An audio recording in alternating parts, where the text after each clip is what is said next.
सपने वो नहीं होते जो आपको रात में सोते समय नींद में आए, बल्कि सपने वो होते हैं जो रात में सोने ही न दें। ऐसी बुलंद सोच रखने वाले missile man Abul Pakir Zainul Abidin Abdul Kalam, APJ Abdul Kalam, 15 अक्टूबर 1931 यानी कि आज उनका जन्मदिन है।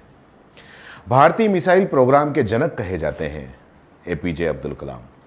जब कलाम ने देश के सर्वोच्च पद यानी 11वें राष्ट्रपति पद की शपथ ली थी तो देश के हर वैज्ञानिक का सर फख्र से ऊंचा हो गया था। मिसाइल मैन और जनता के राष्ट्रपति के रूप में लोकप्रिय हुए आसमान की ऊंचाइयों को छूने के लिए हवाई जहाज और अन्य साधनों से भी जरूरी चीज है हौसला। हौसला आपकी सोच को वो उड़ान देता है जिसका शिखर कामयाबी की चोटी पर है। कामयाबी के शिखर तक पहुंचने की आपने यूं तो हजारों कहानियां पढ़ी होंगी, लेकिन ऐसी ही एक जीती जागती कहानी है पूर्व राष्ट्रपति एपीजे अब्दुल कलाम की। भारत के पूर्व राष्ट्रपति जिन्हें दुनिया मिसाइल मैन के नाम से भी जानती है, उनका जन्म 15 अक्टूबर 1931 को रामेश्वरम यानी कि तमिलनाडु में हुआ था। एपीजे अब्दुल कलाम का पूरा नाम डॉक्टर अबुल पाकिर जैनुल आबिदीन अबुल कलाम।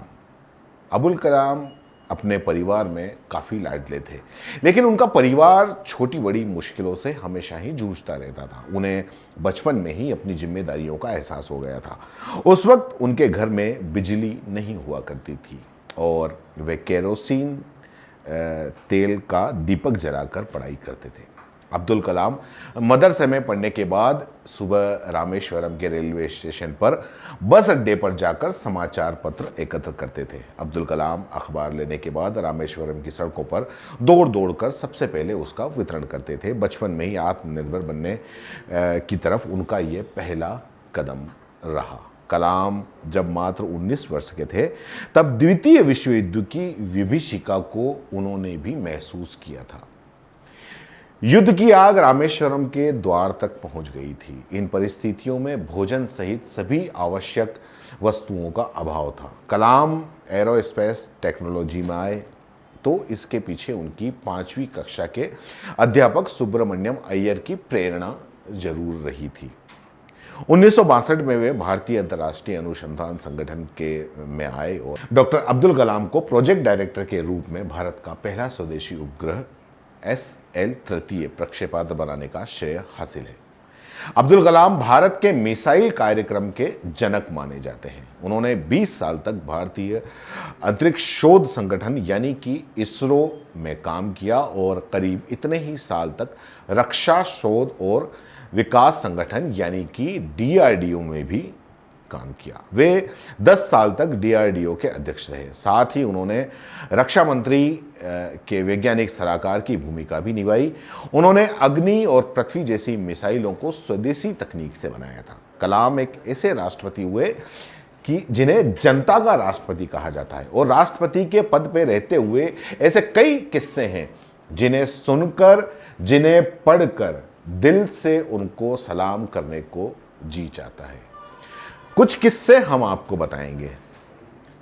इंद्र कुमार गुजराल अपनी सरकार के गिरने से पहले बीजेपी के तानों से तंग आकर एक कमजोर प्रधानमंत्री हैं। इंद्र कुमार गुजराल ने यह तय किया कि वो भारतवासियों को और दुनिया वालों को बताएंगे कि वो भारतीय सुरक्षा को कितनी ज्यादा तरजीह देते हैं। उन्होंने मिसाइल मैन के नाम से मशहूर एपीजे अब्दुल कलाम को भारत रत्न से सम्मानित करने का फैसला किया। इससे पहले 1952 में CV रमन को छोड़कर किसी भी वैज्ञानिक को इस पुरस्कार के लायक नहीं समझा गया था। 1 मार्च 1998 को राष्ट्रपति भवन में भारत रत्न के पुरस्कार वितरण समारोह में कलाम बड़े नर्वस थे और अपनी नीली धारी की जो टाई है उसको बार बार छू कर देख रहे थे। कलाम को इस तरह के औपचारिक मौकों से बड़ी चिढ़ थी जहां उन्हें इस तरह के कपड़े पहनने पड़ते थे जिसमें वो अपने आप को कभी सहज नहीं पाते थे। सूट पहनना उन्हें कभी रास नहीं आया, यहाँ तक कि वो चमड़े के जूतों की जगह हमेशा स्पोर्ट शू पहनना पसंद करते थे।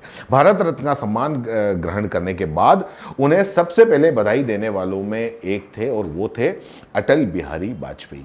वाजपेयी की कलाम से पहली मुलाकात अगस्त 1980 में हुई थी, जब तत्कालीन प्रधानमंत्री इंदिरा गांधी ने उन्हें प्रोफेसर सतीश धवन को SLV-3 के सफलतापूर्वक प्रक्षेपण के साथ प्रमुख सांसदों से मिलने के लिए बुलाया था। कलाम को जब इस आमंत्रण की भनक मिली तो वो घबरा गए और धवन से बोले कि सर, मेरे पास न तो सूट है और न ही जूते, मेरे पास ले दे के मेरी चेरपू जो वहाँ पे बोलते हैं, यानी कि चप्पल के लिए तमिल शब्द में ये कहा जाता है चेपू है। तब सतीश धवन ने मुस्कुराते हुए कहा कि कलाम, तुम पहले से ही सफलता का सूट पहने हुए हो, इसलिए हर हालत में वहां पहुंचो।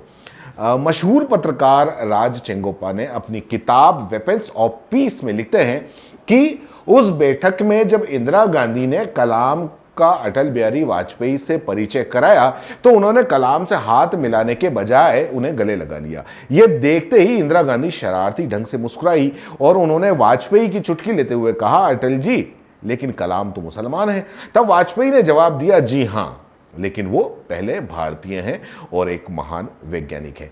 18 दिन के बाद जब वाजपेयी दूसरी बार प्रधानमंत्री बने थे, यानी कि वाजपेयी की जब बीजेपी की सरकार आई थी, एक बार गिर गई थी और दूसरी बार जब वापस वो बने थे, तो उन्होंने कलाम को अपने मंत्रिमंडल में शामिल होने के लिए न्योता दिया था। अगर कलाम इसके लिए राजी हो जाते तो वाजपेयी न सिर्फ एक काबिल मंत्री मिलता वाजपेयी को, बल्कि पूरे भारत के मुसलमानों को यह संदेश जाता कि उनकी बीजेपी की सरकार में अनदेखी नहीं की जाएगी।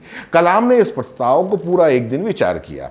अगले दिन उन्होंने वाजपेयी से मिलकर विनम्रतापूर्वक इस पद को अस्वीकार कर दिया। उन्होंने कहा कि रक्षा शोध और परमाणु परीक्षण कार्यक्रम अपने अंतिम चरण में पहुंच रहा है, वो अपनी वर्तमान जिम्मेदारियों को निभाकर देश की बेहतर सेवा कर सकते हैं। 2 महीने के बाद पोखरण में परमाणु विस्फोट के बाद यह स्पष्ट हो गया कि कलाम ने वो पद, यानी कि मंत्री का पद, क्यों छोड़ा था, देश की रक्षा के लिए। 10 जून 2002 को APJ अब्दुल कलाम को अन्ना विश्वविद्यालय के कुलपति डॉक्टर कलानिधि का संदेश मिला। प्रधानमंत्री कार्यालय से उनसे संपर्क स्थापित करने की कोशिश कर रहा है, लेकिन आप तुरंत कुलपति के दफ्तर में चले जाइए ताकि प्रधानमंत्री से आपकी बात हो सके। जैसे ही उन्हें प्रधानमंत्री कार्यालय से कनेक्ट किया गया तो उधर से अटल बिहारी वाजपेयी फोन पर आए और बोले, कलाम साहब, देश को राष्ट्रपति के रूप में आपकी जरूरत है।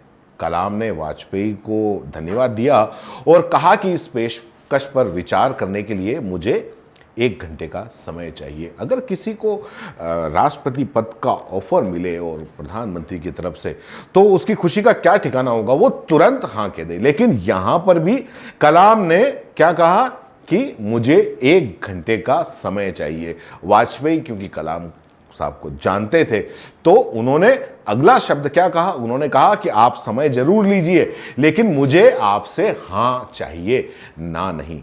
शाम तक एनडीए के संयोजक जॉर्ज फर्नांडिस, संसदीय कार्य मंत्री प्रमोद महाजन, आंध्र प्रदेश के मुख्यमंत्री चंद्रबाबू नायडू और उत्तर प्रदेश की मुख्यमंत्री मायावती ने संयुक्त संवाददाता सम्मेलन आयोजित कर कलाम की उम्मीदवारी का ऐलान कर दिया। जब डॉक्टर कलाम दिल्ली पहुंचे तो हवाई अड्डे पर रक्षा मंत्री जॉर्ज फर्नांडिस ने उनका स्वागत किया था। कलाम ने एशियाड विलेज में DRDO गेस्ट हाउस में रहना पसंद किया था, उस वक्त भी जब वो प्रधानमंत्री के लिए सबकी पसंद बन गए थे। 18 जून 2002 को कलाम ने अटल बिहारी वाजपेयी और उनके मंत्रिमंडल सहयोगी की उपस्थिति में अपना नामांकन पत्र दाखिल किया। पर्चा भरते समय वाजपेयी ने उनके साथ मजाक किया कि आप भी मेरी तरह कुंवारे हैं, तो कलाम ने ठहाकों के बीच जवाब दिया, प्रधानमंत्री महोदय, मैं न सिर्फ कुंवारा हूं बल्कि ब्रह्मचारी भी हूं।